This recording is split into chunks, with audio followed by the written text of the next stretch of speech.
40.5 feet. When that lock was built, it was the highest vertical lift in the world. Today it's pretty far down the list. We have locks in the United States with lifts of over 100 feet, and the current champion is at the Three Gorges Dam on the Yangtze River. There they have a locking system that lifts boats up 250 feet. So 20 feet is pretty modest by today's standards.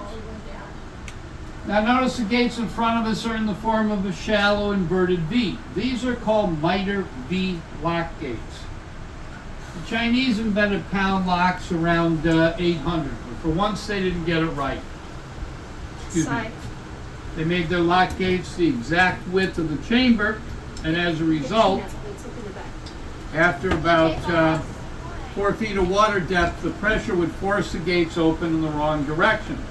Took a long time to get around that problem. Finally, in the 1400s, a smart Italian guy figured it out. He said, make the lock gates a little bit bigger than the width of the chamber, point them upstream against the higher water. The pressure forces those gates closed and seals them, but they can't swing all the way through. The only way those gates in front of us can fail is by pushing out sideways. And that's one of the reasons the lock walls are 45 feet thick, to prevent that. The man who invented this in the 1400s, Leonardo da Vinci. 600 years later, that elegant solution is used in just about every lock in the world. Now, I said the ropes dangling down inside are not historically correct.